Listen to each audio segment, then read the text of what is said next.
In the grand tapestry of the early 21st century, the cinematic legacy of the 2000s stands as a towering edifice of artistry and innovation, a beacon of light in the annals of modern storytelling. This era witnessed the rise of CGI to a place of ubiquity and the forging of epic sagas such as The Lord of the Rings, Harry Potter, Pirates of the Caribbean, and the Dark Knight trilogy.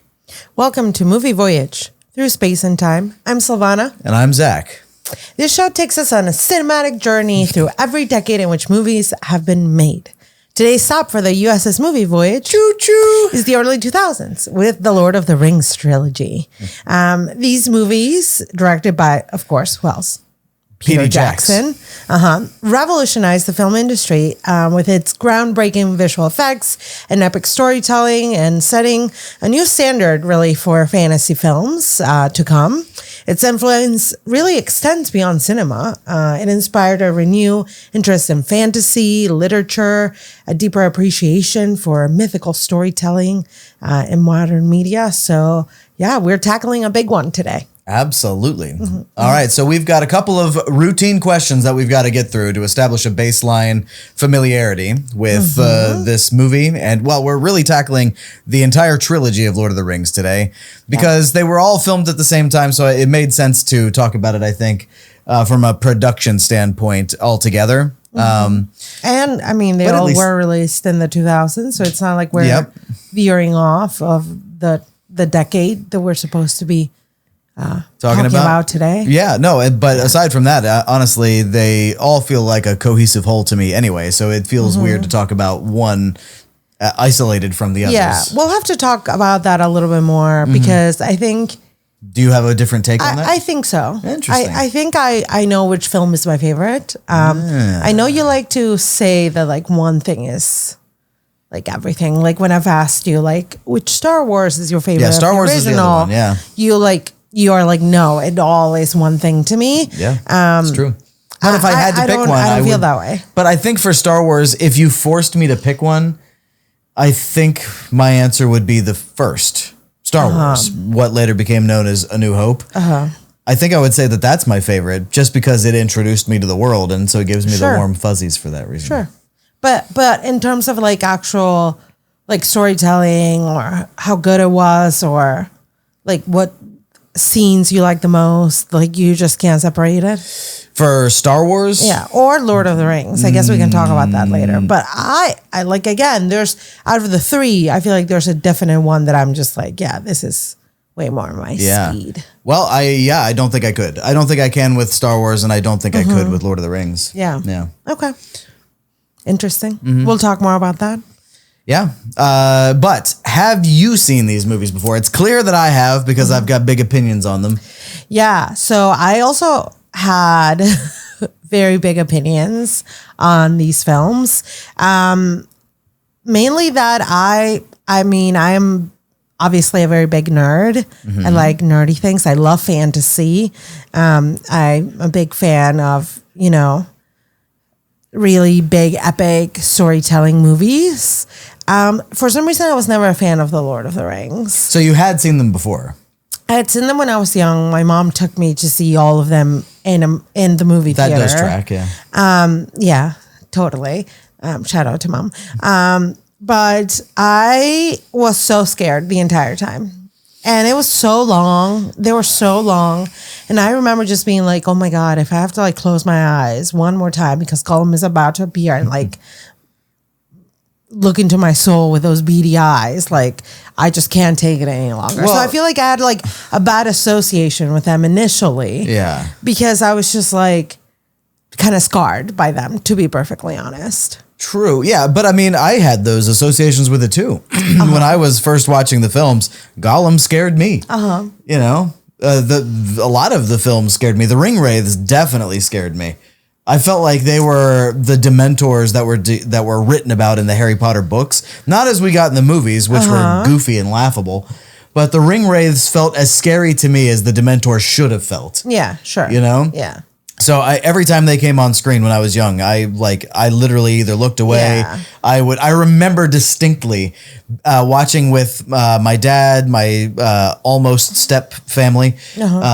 That's a different story. But we were all watching it in the living room, and I was enjoying it. And I was like, "Oh shit, it's the ring wraith scene." I was like, does anyone want popcorn?" That's funny. And I ran out of the room into the kitchen to make popcorn. I guess like you enjoyed the other parts because I mean, we've also I think discussed this, but neither of us were very big, like scary horror people growing up. No. Yeah. So were you like? I saw it.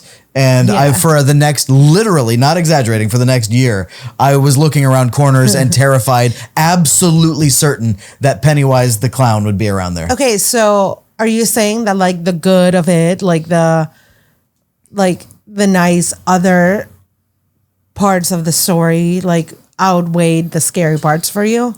Yeah, I think it was the general vibe of the entire world felt just beautiful to me. Yeah. And so there were scary things in it, but there were beautiful things and elegant and otherworldly things. And I loved everything about it. Except when the scary stuff would happen, it was terrifying to me, but that all felt like it was necessary. It made the beautiful things more beautiful. Interesting. Yeah. I think I was just too scared about everything because it was like not just Gollum, but like Galadriel scared me. Oh yeah, she scared me too. She was scary when she was like when Frodo offered her the ring and she goes, "Hey, you'll have a queen, not beautiful but terrible to behold."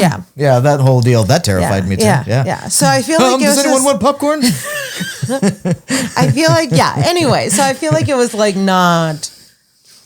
I don't know. It was not a really good introduction, I suppose, to the films. And then I decided in my older age to rewatch them. In your elder years. My elder years, my 20s, to rewatch them. Because I was like, I should enjoy this, like I enjoy so many things that are fantasy related and all of them were derived from Lord of the Rings. All of them. Right. And like, I obviously like it's extremely beloved. It is a work of art, like the actual books and the writing of it and the lore and so I was like let me get into them again, and for some reason I just couldn't. Like I really just couldn't. So before this viewing, when you were viewing it again in your 20s, what was going through your mind then? What was holding you back from enjoying it? I don't know. Was it also the fear of certain things? No, I don't think it was the fear. I think it was I felt like I needed more. Like I needed to really be enveloped into the world of it. And since I hadn't read the books, I think it was hard for me to get into it.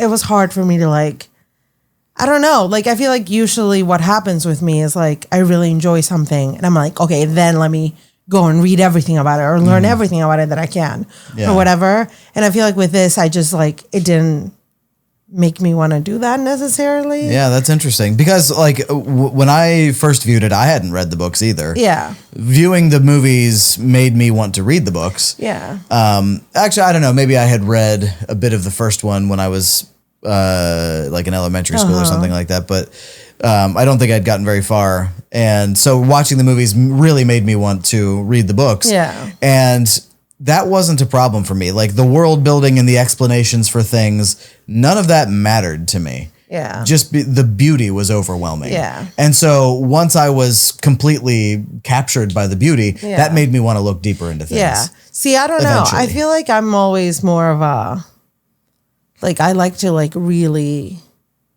feel like I understand. And I feel like it never felt like it was for me or something. I don't know why. Like it never felt like, I don't know. It didn't feel like it was written for me. I don't know. I feel like that makes no sense.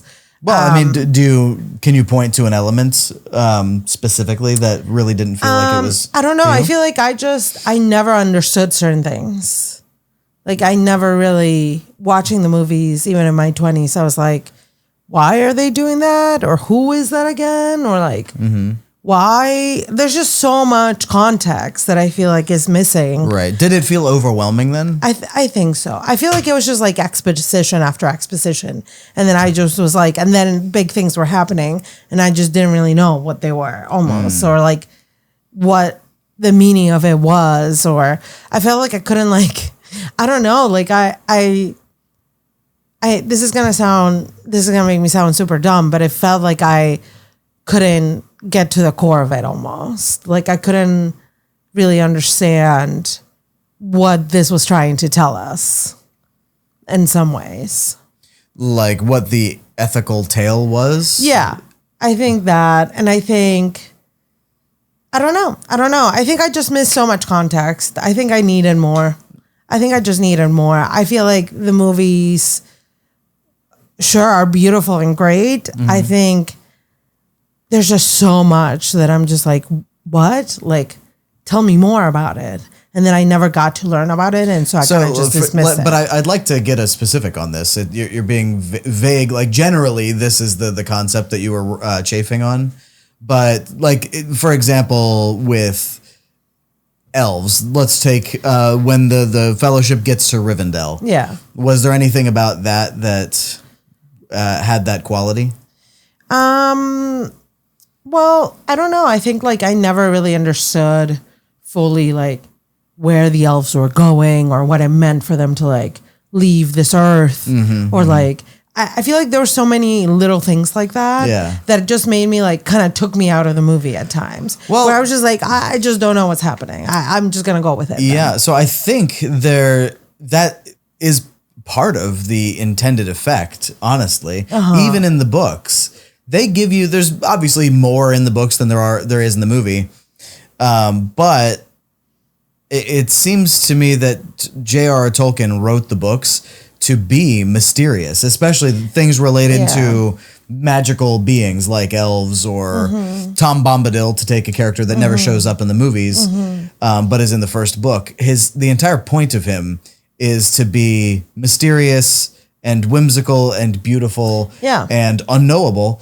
And then you continue going. Yeah. So yeah, and I think like knowing that makes total sense, and I can appreciate it. But that is further context for you to understand, right? Yeah. And I think at first I was just like, I feel like I'm just, I don't know, like I'm not getting something out of it that I feel like other people are. Yeah. Like I was missing, like almost like missing the joke that everybody was laughing at. Interesting. You know what I mean? It felt like I was just like, people really love this, and I get it, but something is missing, and I didn't know what it was. Yeah. Well, do you think you found that? We might be jumping the gun. Well, we'll talk about that a little bit, but I think I guess that'll be the tease if you've come around on your opinion. Yes. Okay. Yes. Well, obviously, these movies mean a lot to you. Yeah. As do the books, the story. I've seen the movies, read the books. Preconceptions coming into the trilogy, not this time, but I'm trying to remember when I first watched them in the theater. I watched Fellowship of the Ring in the theater, and I am pretty sure I had my eyes closed for 60% of the movie. Yeah. It was too much for me. Yeah. And it was terrifying. But I think what helped me stay in the game was that a lot of my friends were into it more than I was at the time. And they were super excited about it, and they were talking about things relating to elves and all the stuff. Yeah. So I think watching it at home helped. Yeah. Because it wasn't so loud. Yeah. In the theater, not only are we seeing these very scary creatures and whatever, but the sound was just amplifying the fear for me. So that makes sense. So as for preconceptions, I don't know. I guess I just thought that it was going to be battly and scary. Actually, you know what? I'm just receiving a memory from my former self that I had never accessed since I was in middle school or something like that. But I was pretty sure going into the theater that it was a medieval version of Star Wars. That's interesting. I was like, oh, this is going to be like a ripoff of Star Wars. They just they took Star Wars and they went back in time. They've got to blow up the Death Star, the big tower or whatever. I was like, I know what this is going to be. This isn't going to be that great. And then it was like, whoa. Wow. Nice. That's very interesting that's what you thought it would be. I know. I was a fool. No, you just had to learn. You were a baby. I was just a small child. Well, this also reminds me that me and my best friend growing up, Stephanie, shout out to you if you're listening, Steph. Good old Stephanie. She was a very big Lord of the Rings fan, and didn't really enjoy Harry Potter.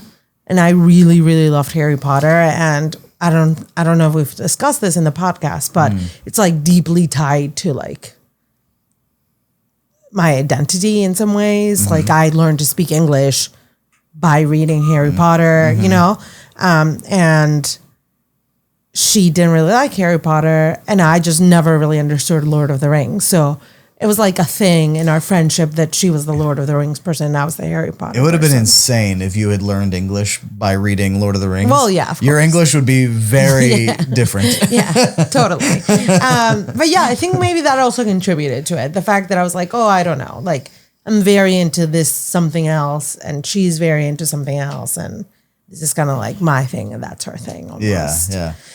So yeah. But yeah. so had she tried reading the Harry Potter books? Yeah. Or okay, so her opinion think wasn't so. formed just about the movies. No, I think Okay. she like, I mean, it's 'Cause not like she hated it. I can agree with her about the Yeah, movies. yeah. I don't think it's that she hated it. I think she was just like, she was a big Lord of the Rings fan, of course. Gotcha. And so, yeah. I think it was just that like little difference. Yeah. And we but always, you guys and we able to always get were like past that. Oh yeah, of course. Like we always were like that with Good. things. I'm Like glad to actually, hear. like tennis is also another thing that really. And no, don't laugh about this. Tennis is a very was a very big thing in like my childhood when I was growing up. Something that brought my family together. Yeah. She was a huge Rafa Nadal fan. Okay. I thought you were going to say that it was the similar thing where you were into tennis, but she was into golf, and you could never see eye to eye on that. No. Okay. Like she was a huge Rafa Nadal fan. Gotcha. I of course, I'm the biggest Roger Federer fan. So like we always had little things about that. Like, oh God, you like Rafa or whatever. We tease each other, but we're best friends. Like I love her. So All I'm hearing is the formula for enemies. but not really. Harry Potter fan, Lord of the Rings fan, Rafa fan, Federer fan. This is And this is a war. somehow we were Recipe still for- friends. Oh, good. Okay, you're like so yeah. Gondor and Rohan. That's what I'm hearing. Sure, to put it in Lord of the Rings terms. Yeah, I feel like that even I didn't understand. I was like, what do you mean there's two like kingdoms of men? Why? Like why are there two kings? You're like all the you're like all the hobbits of the Shire. Understand. And then the Tooks. Yeah. Still hobbits, but do they see eye to eye? Whew, I don't know. Yeah, you're right.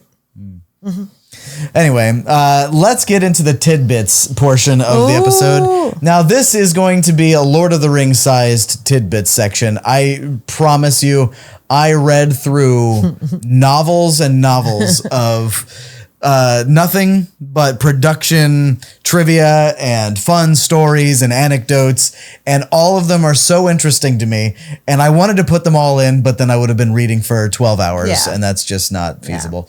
Well, I will also like to say that if you are a repeat listener, you'll know that usually it is me who finds fun tidbits to share with Zachary. Right. So if you normally like the tidbit section and now you hate it, you know who to blame.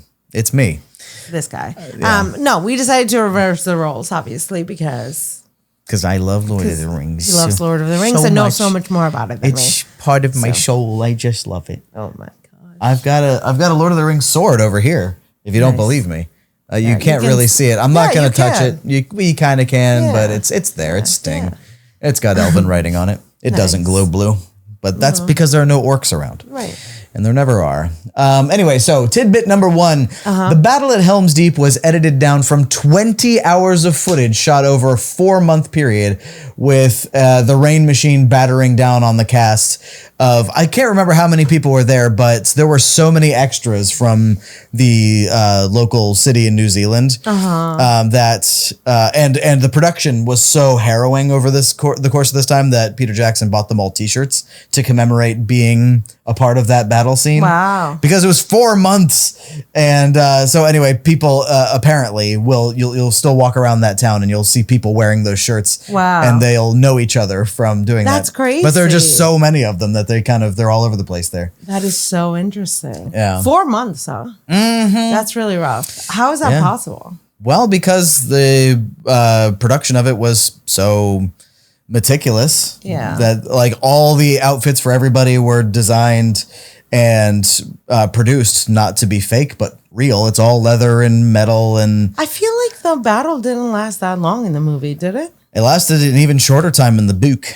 I won't spoil that for you, but yeah, it's not a very long battle, but it is an epic one.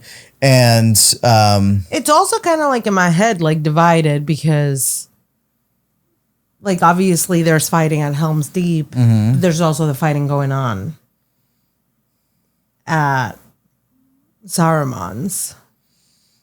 Yes. That's going on at the same time. Yeah. So and I then feel they like, end up tying together there at the right, end. totally. But like if you're really just counting Helm's Deep, it's even less than what you really think about. Yeah, I know, but it took them 20 hours of footage. That's crazy. That is insane. It is a lot, yeah. But they were also filming not just the actors, but the explosions that we saw, like the wall breaking apart, wasn't CG.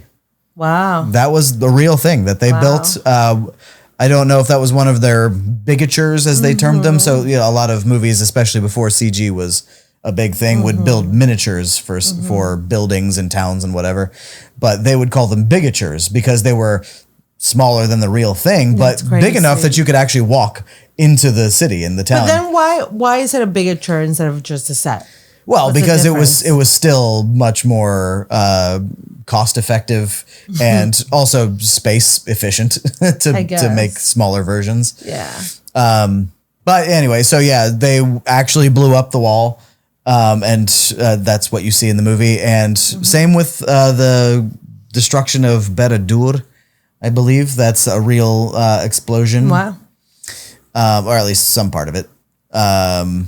Yeah, but a lot of the Gondor was a bigature, or Minas Tirith, I should say, the big white city. That was a real thing. That wasn't CG.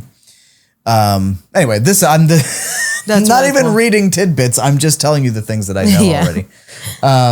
Anyway, they filmed the battle scene outside of the Black Gates of Mordor in a desert-looking area of New Zealand. And this is something that I just found out yesterday when I just popped something on YouTube and it happened to be trivia behind the scenes for Lord of the Rings. But this area, it was right when you were walking in and I told you to stop listening. Remember?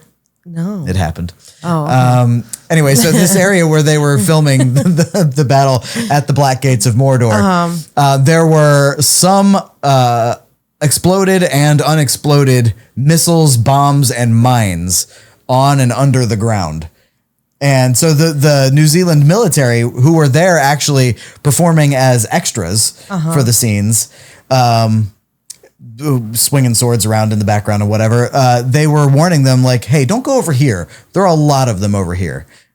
How is that like safe at all? I don't know that it was.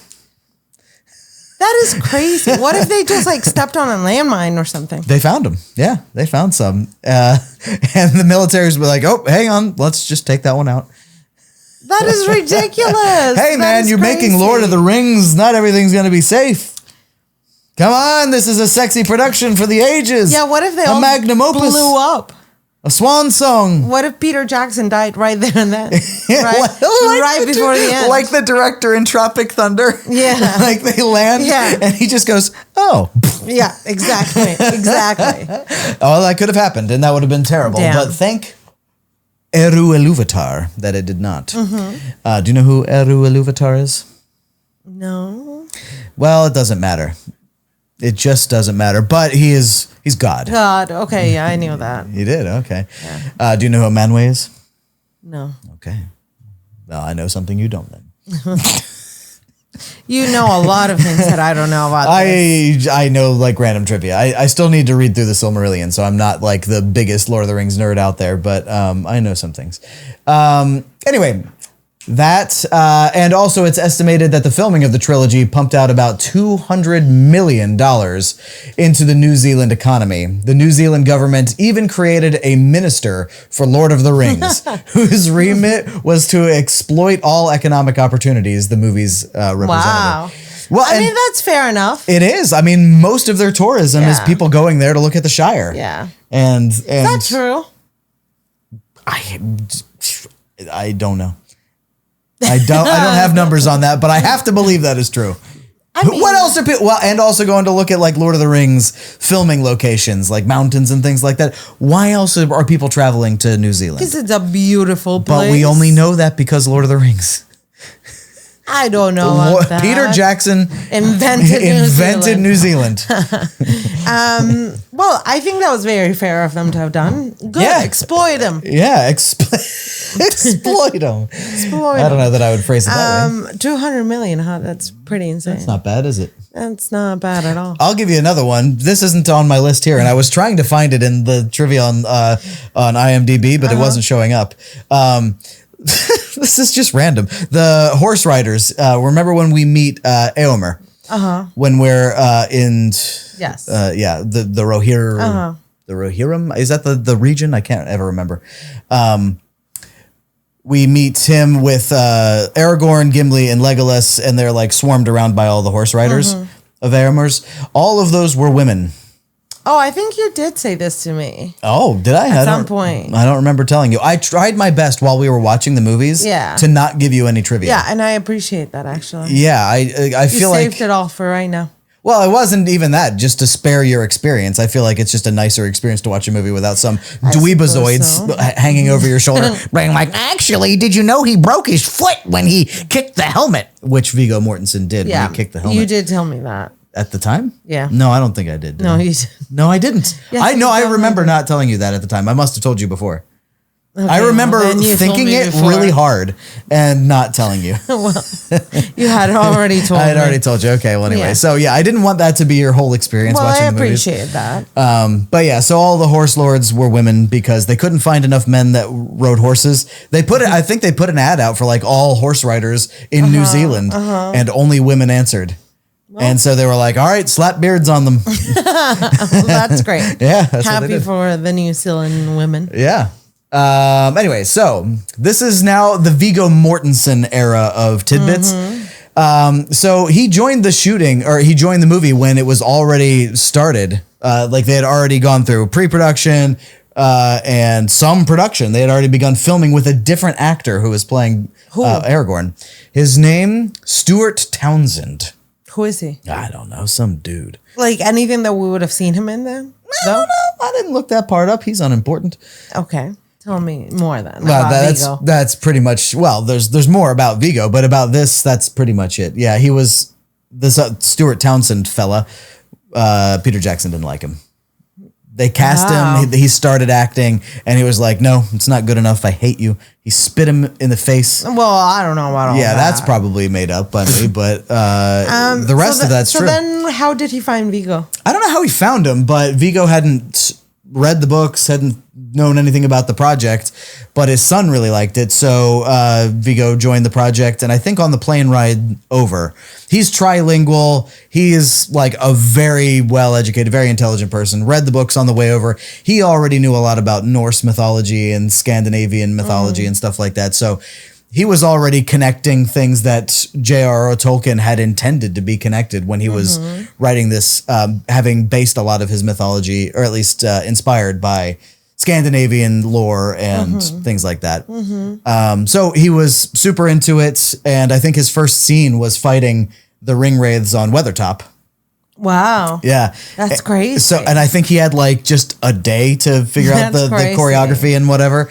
And but his stunt choreographer has said that he's the best swordsman he's ever worked with. Wow. Yep. Wow, good for Viggo. He's a baller. Yeah. He did all of his own stunts. He insisted on only using the real steel sword instead of the significant lighter aluminum sword or safer rubber swords, which were manufactured for like battle scenes and stunts. But he only wanted to use the steel one because... What if he hurt somebody? He's a badass. He didn't hurt anybody. Yeah, but he could have. He didn't hurt anybody. I stress he didn't hurt anybody. But flipping, why do I always forget his name? Gimli.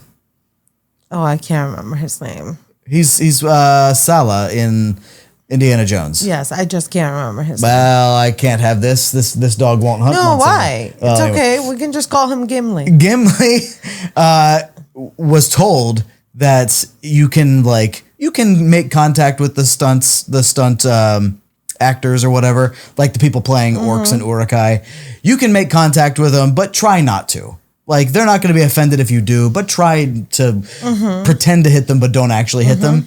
He hit them every single time. He was going full bore into them every single time like they were his enemy. And he was just smashing. But it wasn't a real axe. I don't know what he was using, but he was hurting them. Well, imagine how Vigo could have hurt them with a real nice exactly. But he's a steel sword. Great swordsman, and he would never. Okay. Well, a lot of faith that we're placing there on Viggo Mortensen. I place all my faith in Viggo Mortensen. Have you seen Captain Fantastic or Mr. Fantastic or whatever it is? Yes. It's a good movie. Anyway, but he kept his sword with him at all times, even off set. He always had his sword with him, to the point where the cops kept getting called on him. Because was he like method acting or what? It's not. I don't think he was necessarily method acting, but he did want to keep his character close to him. Okay. So yeah, he kept his sword with him at all times, and he would practice sword fighting and such. And cops would get called on him all the time because people would see him. That's so interesting. Yeah. You'd think they learn by the 2 or 3rd called. Yeah, well, maybe they'd be like, maybe "Oh, it's just Vigo practicing again." Yeah, maybe terrorizing the people of New Zealand. That's right. Well, I am so sad that I'm going to have to hit you with another Viggo Mortensen got injured during the filming of this thing. But he chipped a tooth while filming a fight sequence, and he wanted Peter Jackson to super glue it back on so he could finish the scene. But he took him to the dentist on a lunch break, patched it up, and then returned to set that afternoon. Damn. Because Vigo's a badass, all right? Yeah, he clearly was very committed to this. He was. Yeah. I don't know where it's gone, but I must have cut and forgot to paste, but I remember it anyway. So the very last shot of the movie that was ever filmed was the scene where the hobbits were there in Minas Tirith, and Aragorn had just been crowned king, and he kissed Arwen, gave her a nice passionate kiss. And then he walked over and said, you bow to no one. And then everyone bows to the hobbits. Yes. So the very last shot was of the hobbits. Aragorn wasn't in the shot. He didn't even need to be there. But he insisted on being there. And he's not in like costume or anything because, again, he's not on camera. But he made a little crown out of paper. And after every take, other members of crew would come up and adorn his crown with other little things to make it a little bit more regal.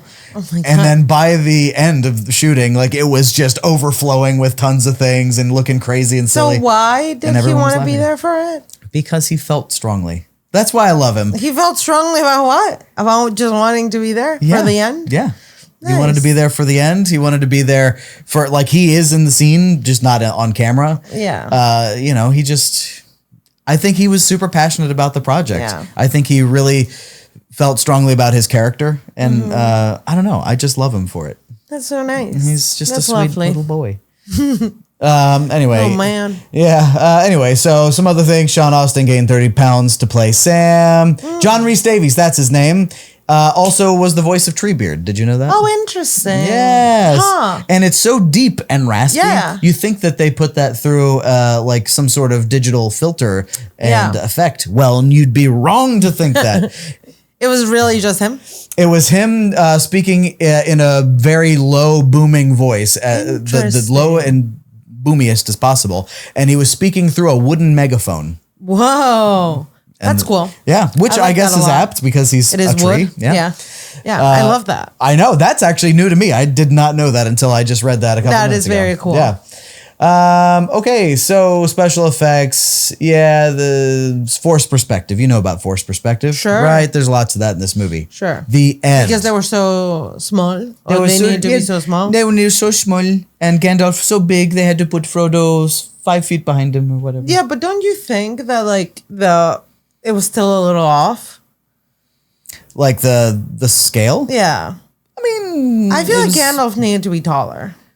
In the books, Gandalf is only supposed to be like 5'6". Really? Yeah. I mean, in the movies, he's taller than that, but... and in the movies, in the books, the hobbits are supposed to be much, much smaller than they are in the movies. Right. That is, I think, what threw me, maybe. Yeah, they're supposed to be much, much smaller in the books, but that was just a production nightmare, I think. So they did the best they could, and I think they did a pretty amazing job. Yeah, there were some scenes where I was like, oh, you can clearly see the difference. Yeah, so they did a combination of forced perspective. They also hired small actors who were like 3 feet tall. Yeah. And on the rare occasion, there would be like a blue screen composite shot. Okay. Yeah. I mean, I think it worked well. I think just sometimes I was like, oh, I don't know that it feels like they're that much smaller. That much smaller. Really? I mean, do you have a scene in mind? I don't know. There were times where I think I saw them with like Aragorn or Boromir or something, and it would look like someone who was like smaller, but not like, I think they're supposed to look like literal children. Yeah, I mean, essentially, yeah. And I feel like it just felt like they were like shorter people. Yeah, well, I mean, kind of, yeah. I think it did vary a little bit. Yeah. It might have vacillated slightly. Like, they just looked like me, a short them person. being like hip height and being rib height or something like that. Yeah. But I mean, honestly, it wasn't noticeable to me ever. I'm sure I could analyze it and find the differences, but I feel like the illusion always worked for me. Did it not for you? I think at times I was like, these people are not small enough. Well, we'll have to call Peter Jackson and tell him he didn't do a good enough job. That's right. In the early 2000s. Yeah. Now, speaking of some of the more high-tech solutions, this is my second to last piece of trivia. So everyone, it's almost over. I'm very sorry that you've had to bear through this. These were all fun. No, well, I hope they were. So for high-tech things like battle scenes where there are tons of little CG enemies running around, they had a computer system called Massive. In all caps. I don't know if those letters stand for anything, but it is in all caps. And the computer was responsible for thousands, hundreds of thousands of little AI creatures running around and doing battle with each other. So no human wants to go around and animate hundreds of thousands of little things. Sure. So each little creature had its own AI that knew friend from foe, and apparently also knew different fighting styles. Wow. And would run around and find foes to fight. That's crazy. Yeah. And apparently they could also like zoom in on one individual AI creature's view and see what they were doing and tweak it if they felt like it. Wow. But that's cool. Yeah. So I'm just impressed that was a thing in the early 2000s. Yeah, I know. That's really crazy. I feel like that's something that they would only be doing like now. I know. Well, in the Unreal Engine, shout out to any other game devs out there, in the Unreal Engine, just in the past year or two, there was the introduction of a new framework called Mass, which might be based on this, Massive, that allows you to have hundreds or thousands or whatever of little AI people that can all interact with each other and be computationally reasonable in a runtime application. That's so interesting. That's so intense. I know. Anyway, so the very last bit of trivia to round this all out is that this movie has the highest perfect score at the Academy Awards with 11 wins out of 11 nominations. Well, you mean specifically Return of the King? Return of the King specifically, yes. Yes, which I think ties, I can't remember which movie from like the 40s. I think it was like Gone with the Wind or something like that, or Casablanca, one of those. Yeah, I can't remember which it is, but yeah, some movie from the Elden times. And which we'll go back to soon enough. We will. We're going to wrap our the timeline around in another couple decades. But anyway, ties it for the most wins, but also it had a perfect score of 11 nominations and 11 wins. Wow. Yep. So that's great. That's the kind of movie you're dealing with. That's the kind of movie you're trying to criticize right now. I'm happy to criticize that kind of movie. I will go to war for this movie. I understand. I will destroy things. I mean, like, it's really amazing that it won Best Picture, honestly. Yeah. Well, okay. So now we're gonna get in. We're out of the tidbits officially. Whew. I'm sure you're all relieved to hear that. So let's talk about what worked and what didn't. And in so doing, we can also talk about the differences in what we think worked and didn't between each of the 3 movies. Yeah, I think, I don't even know where to begin. I think, I can now reveal that my favorite of the 3 is, of course, Fellowship of the Ring. Yeah. And I think that makes sense because I feel like it's the more comfy cozy of the 3 of them. And I think that's definitely true. And it's the introduction to the Shire, the core, really, Like the core characters. cast, yeah. The core cast, how their friendship develops.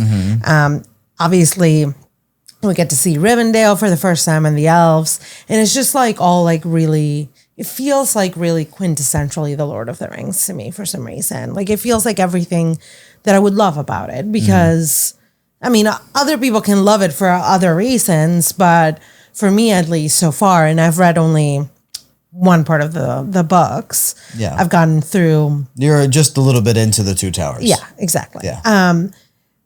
It's not really about the battles, right? It's not really about, to me, it's all about kind of that community and the friendship and the what is worth fighting for. And I think that first movie really lays that out well. Like, this is what we're fighting for. That's so interesting. It's like the beauty of this world. Yeah. So like what can be without this darkness. Yeah. So it's interesting that you think that the first movie best exemplifies the spirit of what's worth fighting for. Yeah. Because I totally agree that the first one is the more comfy, cozy of the three, even though it's got elements of fear and I mean, of course, yeah, like like Ring Wraiths, Mines of Moria, Galadriel, Gollum is around there, which I know you don't like him, Freak, Lair Strong style, So, but it seems to me that the second movie, certainly, with the Battle of Helm's Deep or Hornburg for the book readers, is very much what's worth fighting for. It's all about the indomitable human spirit. Yeah, because they're not sure that they can survive.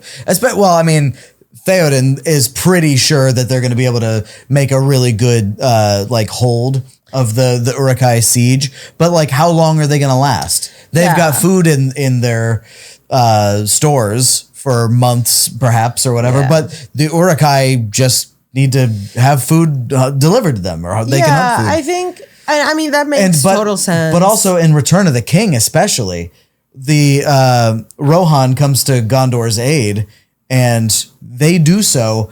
Theoden says it at the beginning of the fight, and they talk about it beforehand when they're still at the camp. They're saying, like, are we going to survive this? No, we're not going to survive this. We're all going to die.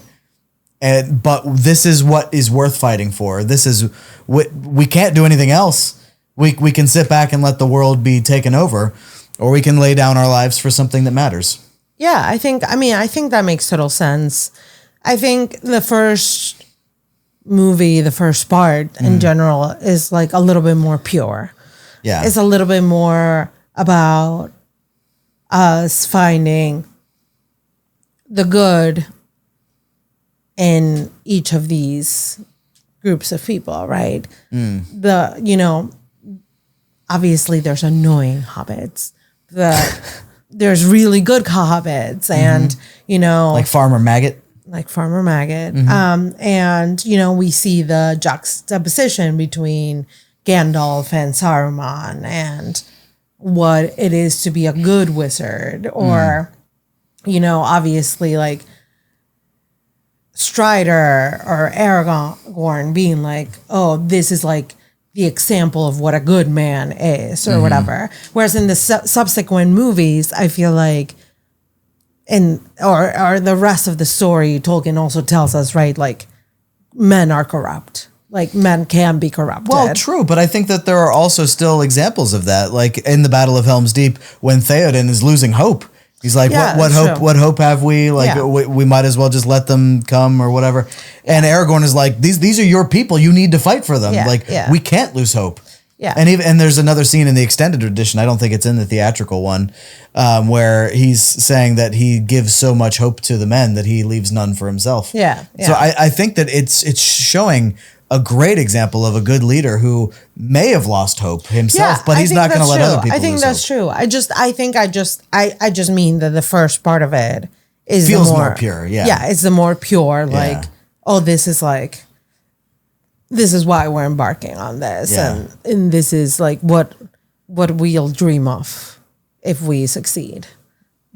Yeah, no, I totally understand that. Yeah, so the second, other than Saruman being the corrupted wizard, because again, he was a good person, a good actor on the world stage for such a long time, and then eventually corrupted. Yeah. But the first movie slash book does paint a more rosy picture of the spirit of men and dwarves and elves and things like that. Where the subsequent movies show them being pushed to the ragged end and giving up hope and perhaps being more corrupted. Right. With the likes of Denethor. Right. And I mean, like, yeah, I think that's just like, I like the movies, each one for a different reason. And I think the first one is the one that's going to be always very watchable for me. Like, that's the one that if I want to get some Lord of the Rings, you know, if I'm in a Lord of the Rings mood, that's probably the one that I would watch. Yeah. And then with the Two Towers, I really do love like the technicality of the fighting, of the setting, of the you know, the production design, and like it's really great. And like you said, it like really shows like, you know, really. I've talked to you about this before recently, but like just truly the like insane capacity that mankind has to like want to fucking survive and to like adapt and to do whatever is necessary and to change and to like, you know, like not feel beaten down, but still feel like you have to keep going. Yeah. And so I really appreciate its like that spirit in that second movie. And the third, I think, is just like the more perfectly crafted of the three. Like the more like production wise, I think it makes sense that it won an Oscar, right? Like, though I feel like it winning Best Picture was kind of like voters being like, this was an excellent trilogy. Like, we're just awarding it to you now, but this is for the three, basically. Yeah. Honestly, it's astounding to me that the first two didn't win. Maybe they didn't know what to make of it at the time. It's actually astounding to me that the third one won. I mean, that's kind of what I was hinting at when I was like, honestly, it's kind of amazing that it won, because you don't think the third one deserved it, or no. I'm just saying that it's like, I talk about this a lot if people don't know about this, but like it's like a pride and joy of mine that I feel like I can really get into the minds of some of these voters and really predict why it is that they vote certain ways. I do that every single year. Yeah. On your Instagram, if you'd like to plug it. Yeah, on my Instagram at SYLDSSN. And yeah, I think if I had been like really keeping track of it back then, I would have been like, there's no way. Like they're not that smart to pick this movie, or they're not that. I don't know. Like, it's actually amazing that they decided to pick a fantasy movie to win. Yeah. Like, fantasy movies don't really win. Like, it's like very rare, and it paved the way for like the Dunes of the world now to have a shot, honestly. Yeah. But speaking of, did you know that Tolkien really hated Dune? I think you've told me this before, actually, but it's really interesting. Yeah, he thought that it totally missed the point of so many fantasy concepts. Yeah. And he thought that the tale was boring and too trite. It certainly is. It certainly is more cynical. Yeah, I think maybe that's what he didn't like. And so I think that's why, just to take this back to Lord of the Rings, and you were talking about how great the fight scenes were and how cool they were. Yeah. And yeah, the fight scenes are cool. I think I may have enjoyed the fight scenes more when I was younger. Yeah. I think the fight scenes don't matter to me as much for them being awesome and epic and whoa, dude, you see what he just did? He just skateboarded down the stairs on a shield. Yeah. Now I really focus on what I think Tolkien wanted us to focus on, which was that war is awful. Yeah. He wrote about lots of war and a lot of battle. Yeah. But he didn't really go, I don't think in the books ever really into detail about sword fights and how he didn't wax lyrical about battle. Well, I think it was mainly about the horrors of war. I mean, totally. And like, I mean, I think that's more what I meant. Like, I love the even strategy of thinking about like, should we do this? Right. Like, or like, it's really nice to see because I feel like sometimes it's really, we're all a little bloodthirsty when we watch certain movies. I feel like we're like, yeah, go to war, like fight evil. You know what I mean? Like it's very progress the plot. You know, it's very easy for us to be like, yeah, like what are you waiting for? Like destroy or whatever. But I really like the fact that with the ends in particular, it was like, well, this is not an easy deliberation. We're not just, we haven't joined wars. We haven't meddled in his affairs. Let's take an entire day to say like, good morning. Right. But you know, like, and then they see the corpses of trees and then they're like, oh yeah, well. Well, exactly. Now they've got the motivation. like it's interesting to think about what it was that he wanted to convey with that. Right. With like, the fact that nobody wants to go to war until like it's your brother. When someone's on your doorstep killing people that you know, then all of a sudden you're not so pacifist. Right, exactly. Yeah. So that is really interesting. So I think that's what I meant more with like the battle in the second movie, providing really good, like a really good climate for it was less of like, ooh, cool that one stunt person hit the other stunt person, but it was more of like, Viggo did all his own stunts, by the way. The political and societal consequences of war. Well, I think it's deeper than that. I think it's not political or societal. I think it's individual human suffering. Well, yeah. I think that was a large part of what Tolkien thought about. Well, yeah, I'm sure. Because he went through war. He was in the First World War, and all of his friends but one, I think, died. He lost everybody. I mean, I'm not saying that. No, I know you weren't discounting the human element of it. Yeah, I'm just saying that I think maybe more of his focus was, I think he had political and societal. I mean, there was a lot of political stuff in the Lord of the Rings. But I think it was not as there definitely is, but I think it's more macro scale. I mean, than like George R. R. Martin. George R. R. Martin is very micro scale. Sure. Plus macro, but I think George R. R. Martin's fascination is more with politics and intricate plot, as well as humanity. But I think that that Tolkien's focus was more on humanity. At least that's my take. Yeah. Yeah. Okay. That sounds good. Does it? Yeah. Okay. Yeah. I mean, it makes sense. Yeah. Yeah. I mean, I don't know if you disagree. I think that makes sense. I mean, I don't know that I was thinking about it necessarily that way, but I think you saying that makes sense. I mean, I think of the difference in storytelling between. I mean, there are so many. I mean, it's almost not worth getting into the differences between Tolkien and George R. R. Martin, but one of them is that I think that Tolkien's approach is much more. The story is, I think, being told through Frodo's.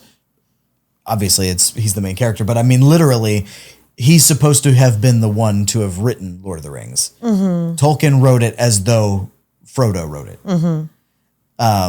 So I think that everything is kind of channeled through just one hobbit's sensibility and emotions, and so I think that everything is kind of more of a view of humanity from a real person in the world, if that makes sense. So I don't know that it's anyway, that was why I think it seems to be more emphatic on human emotion and human suffering and well-being. Yeah, that makes sense. That makes a lot of sense. I guess. I don't know if I explained myself well. No, I think that makes sense. I think I don't know that I get a lot of that. Interesting. Yeah. I mean, you're nodding, but I feel like you have a different take on it. No, I think.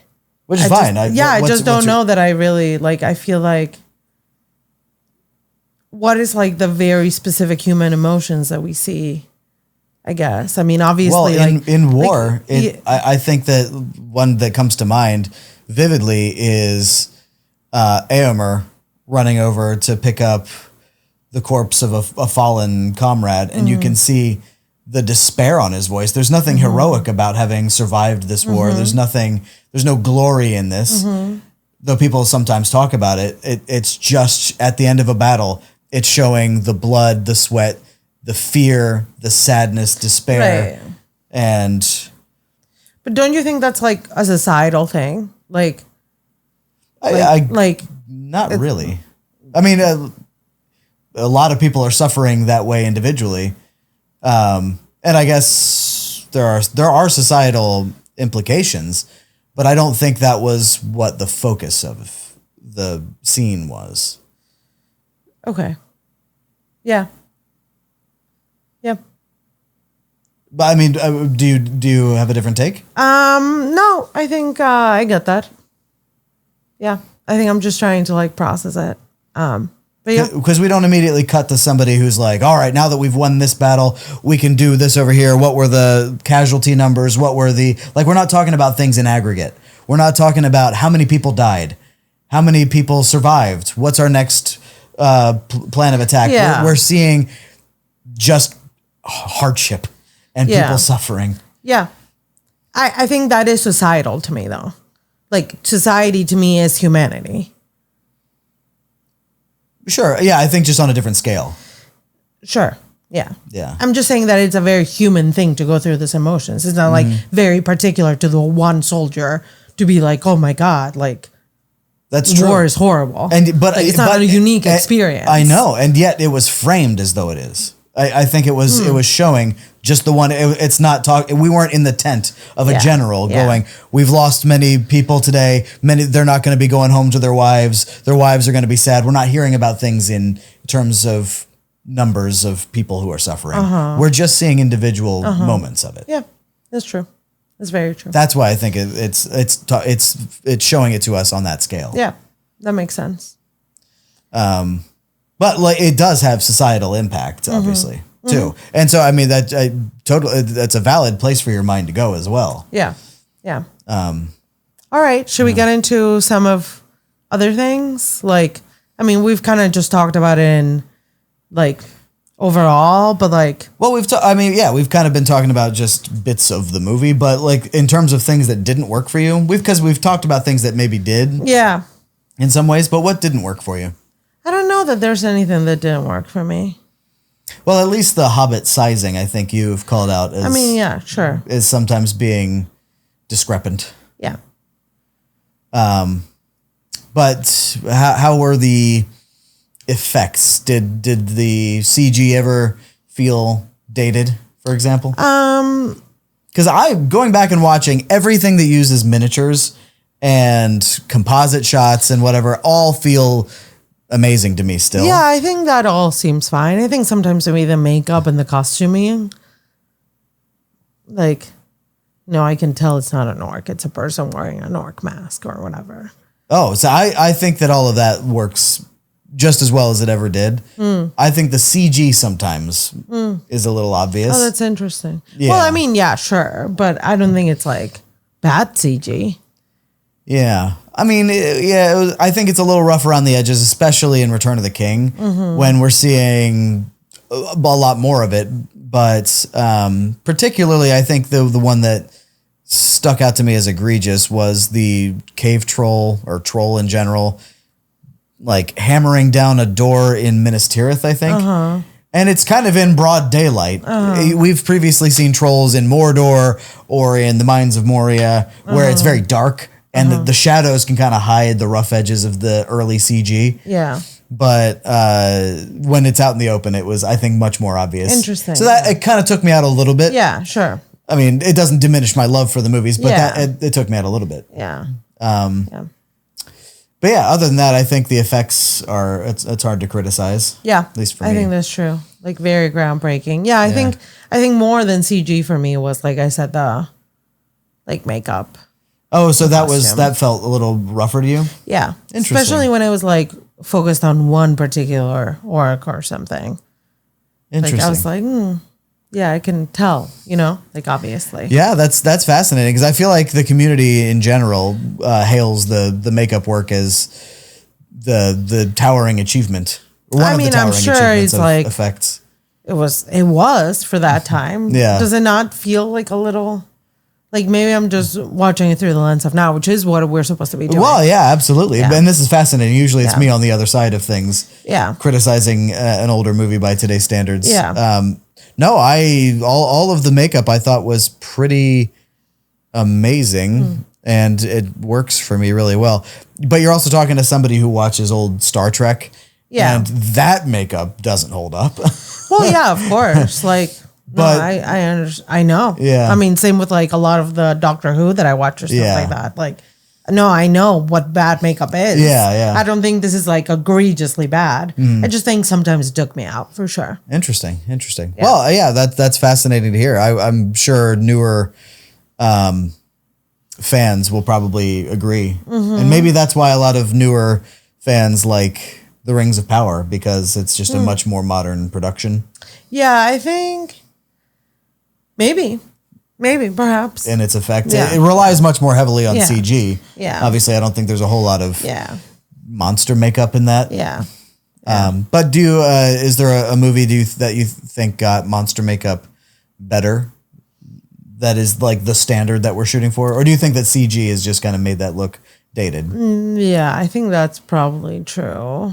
So like, because I think for a lot of movies, they'll maybe do a bit of makeup, but then CG will enhance the way the face I think moves. that's probably why. Yeah. I think that's probably why that I'm just used to that now. Yeah. How did you think of Gollum?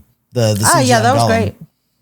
I think the CG on Gollum was great. Yeah, it generally surprised me going back and watching these. Yeah. How well that still holds up. Totally. And that was, I think, one of the first performance capture performances ever. Yeah.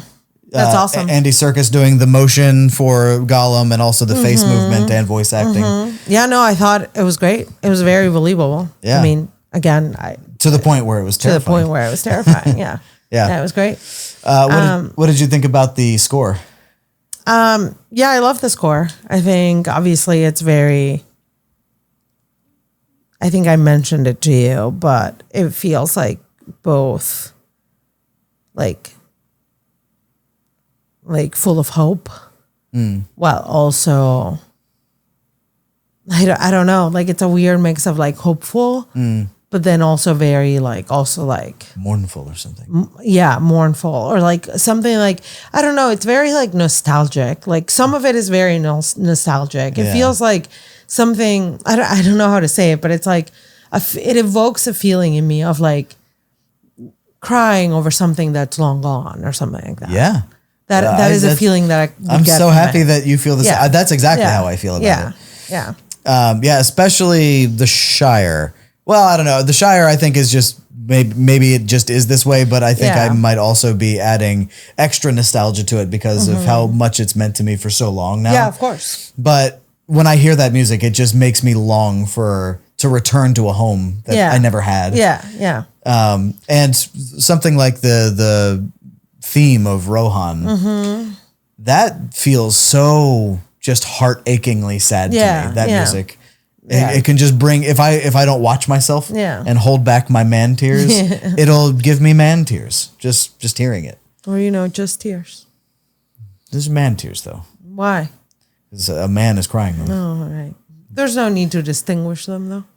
Well, there's no need, but it's fun to do so. I cried man tears at the end of Return of the King. Yeah. Many man tears were going down. Yeah, I also was tearing up. Man tears?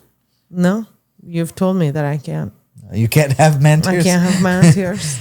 Yeah, I think that's right. The score is probably one of the best parts about it. Very powerful. I don't really know much about the composer or what he's done. Howard Shore? I don't think he has done a lot, honestly. That's interesting. I'd have to look it up, but I don't know that I could rattle off a list of other movies that he's done. But this was so iconic. Maybe he's just made his money off of this, and he's like, "This is the best that I can do." Which I don't know. He's probably right. How could you possibly do better? I don't know. Look at Hans Zimmer and John Williams. They found ways to make things better even after they already had made pretty cool things. Ooh. Well, Hans Zimmer, maybe. John Williams? What do we think is better than Star Wars? I don't know. Harry Potter was pretty up there. It's up there, but I don't think it's as good as Star Wars. Yeah, but like something very acclaimed still. Very acclaimed, and it's still very amazing, but I don't know that he was able to top what he had done before. But I'd say maybe it's around the same level. It's around the same level. Yeah, but like, you can. Yeah. True. Yeah. Try, maybe he Howard shouldn't have. Maybe he shouldn't have given up on himself. Yeah. That's what I'm saying. Like, you still can. I know. I love composers. I love scores and music. I think it brings so much. Yeah. To a film. I think it's underappreciated. I agree. Maybe it isn't underappreciated. I feel like it is because I love it so much. No, I think it is. I think when a movie has an absolutely standout score, it elevates the movie so much 100%. more. Like, what would Pirates of the Caribbean have been without its absolutely ironic, iconic score? Yeah. It was so amazing. Yeah, you're right. It got everyone's booties shaken.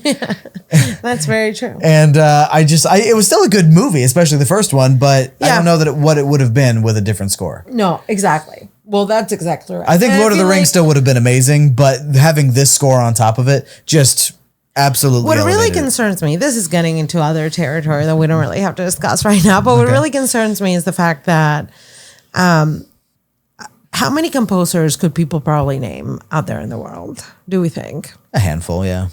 Like the John Williams, Hans Zimmer, yeah. Especially like more recent ones. There's really incredible ones right now in this moment. Bear McCreary? Who? I think that's his name. Bear McCreary. He did the score for God of War. And did he do the score for House of the Dragon? No. Is that House of the Dragon is still the same as Game of Thrones? Ramin Djawadi. He does the entire score? Yeah. Okay, that's cool. Maybe it's Rings of Power that I'm thinking of. I can't remember if it's Bear McCreary or another dude who looks identical, but he did Mandalorian. Oh yeah, you're thinking about Goranson. Yeah. Who excellent composer who just won for Oppenheimer. Right, I forgot that was him for Oppenheimer. Yep. Yeah, and he did a great job. Yeah, I'm just saying. Think more about composers, people. I agree. That's all I'm saying. And I listen to some scores. I love that we have developed a culture of, if we are undervaluing our composers, at least it seems like we venerate the ones that we do come to know. That is like John Williams. If it's a John Williams score, everybody knows about it. Yeah, and everyone's like, hell yeah, it's a John Williams score. Yeah. And it adds. Like, I feel like sometimes I see a trailer for a movie and they're like, go with music from Hans Zimmer. And I'm like, hell yeah, okay, I'm in. Exactly, yeah. But if you can reach that level in your career of being a composer that people start to know about, I think it is a title of distinction. Yeah, I think that is very distinguishment. True. That is very true. Yeah. I think score and sound were beautiful. Cinematography, I mean, oh my God.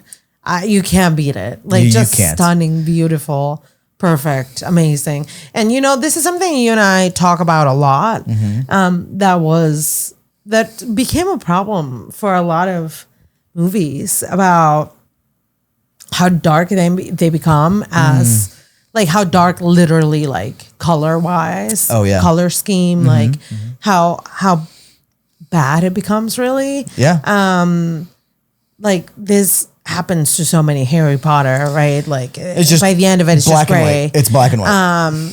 Happens with other franchises like Hunger Games. You haven't finished it, but it happens there. Like, I feel like it's happened with Game of Thrones. Yeah, at the beginning of Game of Thrones, it feels very medievally, but you're getting like greens and browns and like lots of colors from like the heraldry and stuff like that. It feels kind of like a grounded, real cinematography with maybe a tinge of like yellowy to make it feel a little bit more old or something.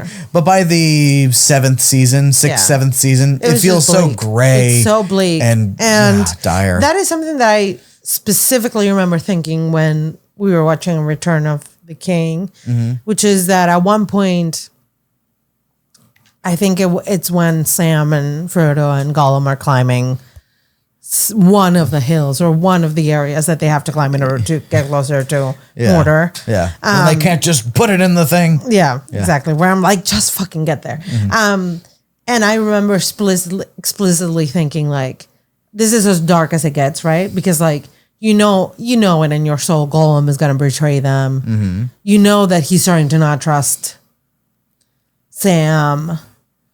Well, he starts to know that Sam doesn't trust him, and he knows that he's up to something. Well, I mean, like Frodo's starting to not trust Sam. Yeah. You know, like who knows whether they're actually going to make it there or not. People are like losing their lives left and right over there. You know, like fighting for this, hoping that he gets there in time. Yeah, and still, it is beautiful. Like it is full of color and beautiful. Yeah. Like there's no dimming of it. And I was like, I really appreciate that. I really appreciate that as bleak as it got. Like the greens were very green. You know what I mean? Like I was like, yeah, hell yeah, this is beautiful. Oh, especially when we get to, I don't remember exactly where it is in the like 3/4 of the way through the movie. Yeah. When it ends and we start going into all the scenes that are chalking up like resolutions for the different characters and stuff. We're getting beautiful colors there. New sets on Rivendell with the boat that's going to take the elves and Bilbo and Frodo away. Yeah. Everything is just so if you get me up on my soapbox, I'm just going to talk about how beautiful every single thing in the movie is. Yeah, it's beautiful. It's stunning. There's literally there's zero faults there. Yeah.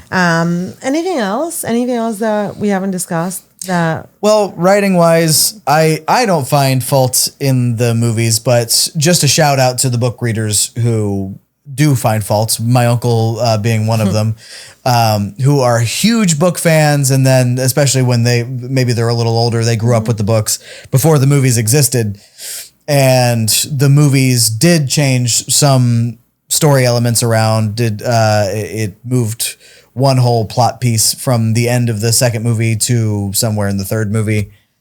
Well, same with the first. It ended in a different way. I think you and I discussed that. Yeah, the second book ends in a very I'm not going to spoil it for you, but it ends in a very specific way that would have been very crazy for book readers, especially before the third book came out for them. Particularly in America when things were happening on a different schedule, but so it's things were changed. Ends and Boromir are still alive. Characters were changed. Like I think at the beginning, Arwen picks up Frodo when he's been stabbed by the Morgul blade. Oh yeah. But in the book, it's what, Gil-galad? Yeah. Yeah. Yeah, that's right. Arwen is the one that Aragorn sends to take Frodo back to Rivendell. Yeah. I mean, I think maybe my one only gripe is the fact that I wanted Gandalf to be a little bit more mean. You wanted him to be more mean. I wanted him to be more mean. I wanted him to be so much funnily mean. Well, he wasn't. We just some parts of it. We're not with him as much in the sequels. True. That's true. But in the first movie, he was talking about throwing Pippin's head against the stone. Yeah. To save him from more foolish questions. Yeah. And he wanted to throw him down that little well. He's just so funny. He's so funny. He is. He's just like, oh my God, you're so dumb. You're so stupid. I feel like he thinks that everybody's just so stupid and dumb. I think it's a point that people don't understand, I think, about the books. Yeah. Because especially for people who have only seen the movies, they would assume that the books are dense and just nothing but serious things being said to serious people by serious people, and there's some of that, but there's so much humor in the books. Oh, I laugh so much more. There with is the books so much than with the humor in the books. Yeah, it feels just so it's so funny. Yeah, it's great. It's so funny. Yeah, so I just wanted to call that out for writing. Yeah. Not that I necessarily take points away for writing, but just to acknowledge that that's a thing for other people. Yeah, that makes sense. Yeah. All right. Well, we have some big questions coming up. All right, so to wrap up. Yeah, let me ask you. Well, let me ask you. Okay. Do you think this film is merely of its time and does it hold up? It is not merely of its time. This is a timeless classic, and it will always hold up from now until the end of days. Wow. Okay. The CG, I mean, I'm not being ironic. I'm not being tongue in cheek. Yeah. Not being glib in any way. I think the only thing that doesn't hold up is some of the CG in the third movie. Yeah. But that can just be shrugged off, I think. Yeah. And maybe in subsequent releases they'll redo the CG or something. I think I mean, it has the advantage that it's a fantasy movie, right? So like fantasy, I feel like it is always I don't know. Right. I guess that's true, but it requires so many more elements to make the unbelievable elements, the fantastical elements come to life. So if we were filming like a World War II movie, we don't need CG. No, we can use it, no. I mean, I just mean actual story-wise. I'm just saying when it's a fantasy, it's not like off its time because it's fantasy. And fantasy can be whenever. You can enjoy it whenever, right? Like, yeah, totally. Like something like Mr. Smith Goes to Washington or something like it's very much off its time, right? This time that we spend, this 13 months that we spend with this group of people with Frodo, you can enjoy it whenever for the rest of time. Yeah. So yeah, obviously it's not of its time. I think because the story was portrayed so beautiful and so well done. Yeah. I think the only thing that could be of its time are the effects, the cinematography. That's right. Things like that. Yeah. Which I think just completely hold up, except for some CG stuff. No, I think it holds up as well. And I think you thought that some of the masks and makeup, monster makeup was. But I think nothing too egregious. Nothing too egregious. Yeah. I really do think that. So you think it in holds 10, up? 20 years it will. Yeah, for sure. Yeah. For sure. Awesome. All right. So I think that is all of our fancy questions. Now we can just get into the judgment of the movie. So Rotten Tomatoes, I don't know if you've already glanced at the scores. Not. Okay. What would you guess that the Rotten Tomatoes are for each of the movies? So Fellowship of the Ring, how much do you think? I mean, all in the 90s. I guess I would have to say, guess The Return of the King is the one that has the highest score. Okay. Just because it is the most acclaimed. So I would say like maybe like 94, 95, 96 for the first. Like the Fellowship of the Ring being like maybe a 95. Okay. Two Towers being like a 97 or something like that. Okay. Or 98. And Return of the King being maybe like a perfect score at 99. Okay. Would it surprise you then to learn that Fellowship of the Ring on Rotten Tomatoes as of this day in 2024 has a score of 92? That's very low. Yeah.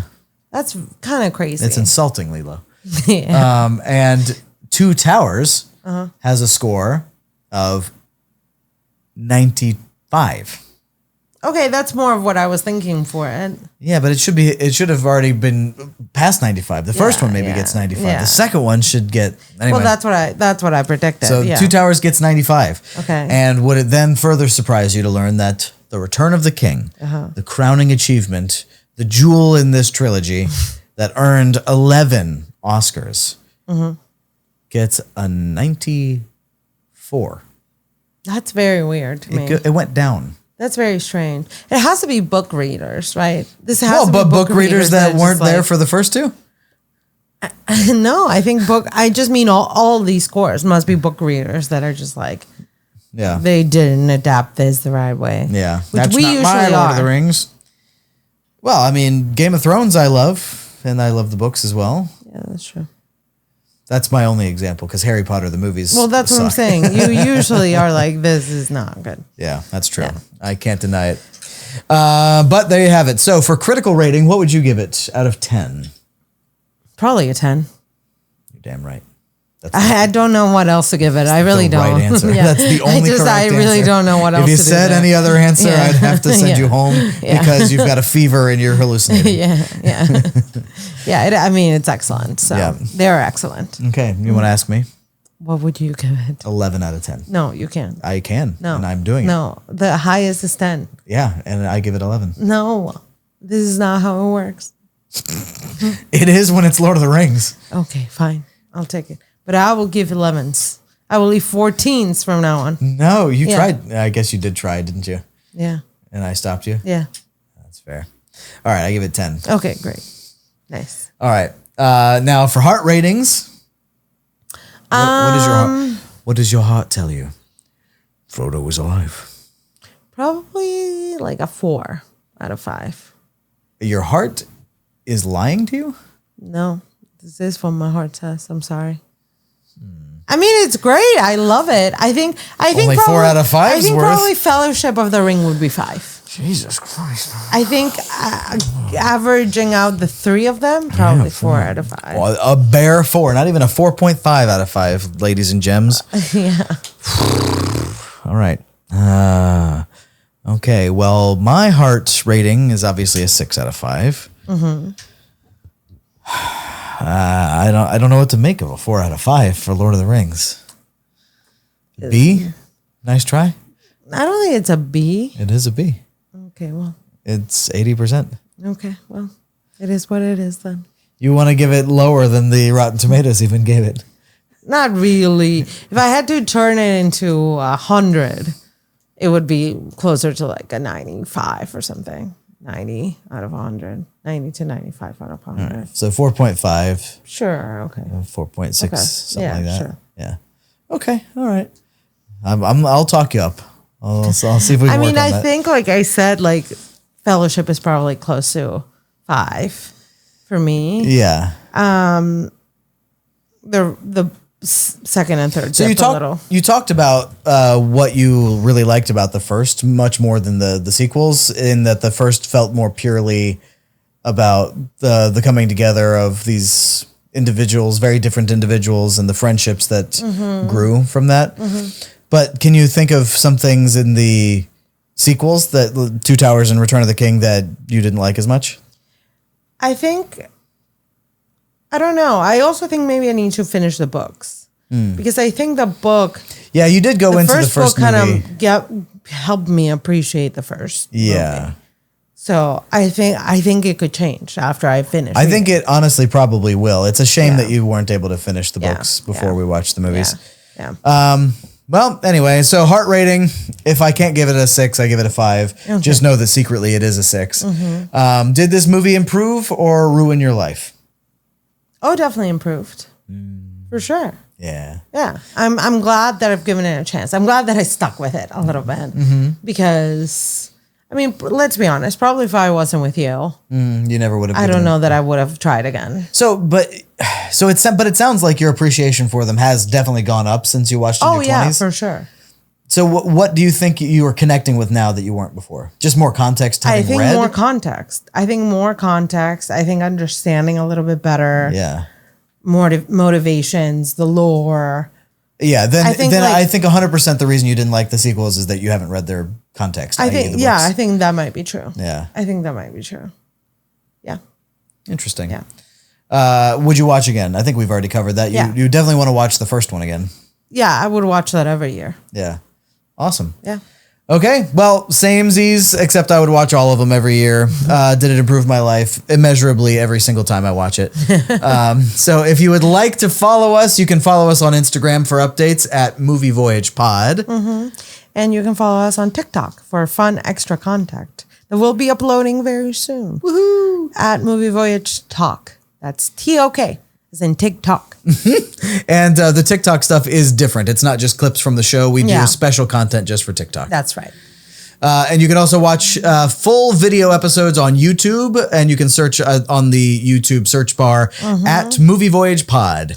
That's right. And you can review us and rate us. Please do. Like, actually, I'm begging you. I'm encouraging you strongly. Yeah, no, I'm begging. I'm on my knees. Give us 5 stars. You know you want to. And you can leave us a review. And if you leave a review with 5 stars, even if the review sucks, we'll read it out loud. Now, do you mean sucks in the way that it's grammatically unparsable, or that it's just not very evocative or poetic? Or do you mean that it's mean and derogatory? Both those things. All of that. All of it. Okay. We'll read all of that. Yeah, we'll read everything as long as it's got 5 stars attached. That's right. All right. Well, thank you for listening / watching. We will see you next decade. Bye. Bye-bye.